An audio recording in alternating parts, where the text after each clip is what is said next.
On avait déjà fait ces relevés sur une vingtaine de communes. Les résultats avaient été communiqués, 23 communes, en CTD, et ça avait fait apparaître à l'époque non pas des pollutions imputables à Lubrizol, mais des pollutions historiques. Ce qui n'est pas étonnant sur un territoire comme le nôtre, qui a une histoire industrielle très forte depuis 1769 à Rouen. Et donc, on peut retrouver des pollutions, maintenant d'autres sources, qui peuvent être très anciennes. Donc là, nous avons le résultat des 111 communes qui ont été analysées, c'est-à-dire la totalité des communes situées sous le panache. Et là aussi, mais M. Morzel va préciser les choses, il se trouve que tant sur les végétaux, car de nouveau les végétaux sont analysés que dans les sols, avec ces deux prélèvements à 5 et à 30 cm, nous ne retrouvons pas d'incompatibilité d'usage qui serait liée à l'incendie. En revanche, nous observons des traces de pollution historique dans un certain nombre de communes et qui seront d'ailleurs signalées par courrier aux maires concernés. Pas là-dessus sur l'IEM. Oui, peut-être simplement, vous citez, parce que c'est le plus simple, peut-être quelques extraits de la conclusion donc, de cette IEM, qui dit d'une part, en ce qui concerne les prélèvements et analyses de sol, sur la base de 999 échantillons, dont 61 échantillons témoins. On a pris donc les 111 communes qui étaient sous le panache, mais pour avoir des points de référence, ont été également pris un certain nombre de sites, réaliser des prélèvements dans des sites hors du panache pour pouvoir faire ces comparaisons. Donc, pour ces prélèvements-là, aucune incompatibilité des usages n'est identifiée donc, au niveau des sols. Alors, ce que j'ai précisé tout à l'heure, c'est qu'on a un point qui est très limite entre la vulnérabilité et l'incompatibilité, mais en tout cas, pour une cause de plomb, et là aussi, on sait que le plomb est une source historique et n'est pas un marqueur de cet incendie. Sur les sols, on a repéré, comme on l'avait fait déjà dans le résultat transitoire, des vulnérabilités.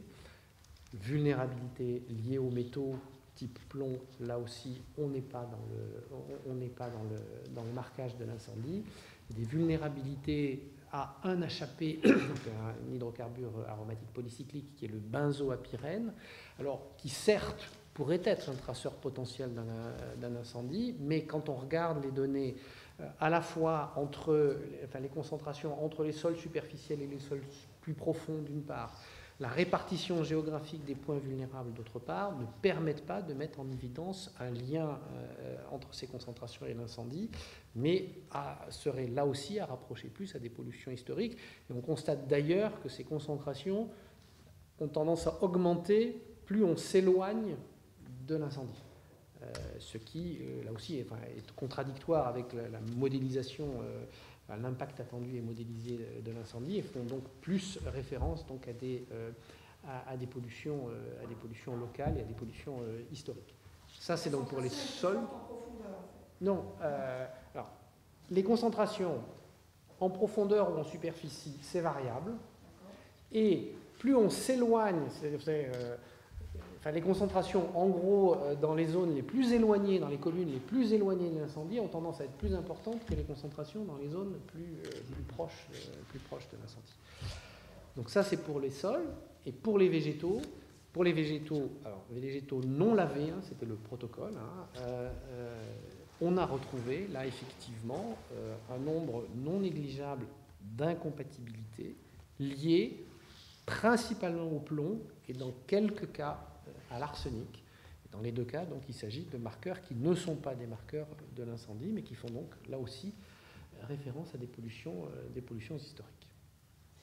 Sur les points marqueurs, vous parlez de plomb, d'arsenic et d'un autre. C'est ce qui a été mesuré, une quantité de. Alors, il y a. Testé, ou en fait, voilà.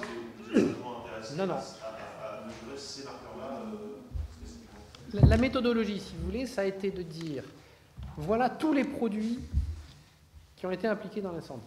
On a donné tous ces produits à l'INERIS, qui est donc un organisme indépendant, scientifique indépendant, et à partir de ça, c'est l'INERIS qui nous a dit, compte tenu de ce cocktail, d'une certaine manière, voilà ce qu'il faut rechercher dans l'environnement. Et donc on avait une liste, à la Prévert, fait une liste qui fait plusieurs pages, de tous les produits qu'il fallait chercher dans l'environnement, 3 grandes familles, métaux, dioxines et hydrocarbures. Donc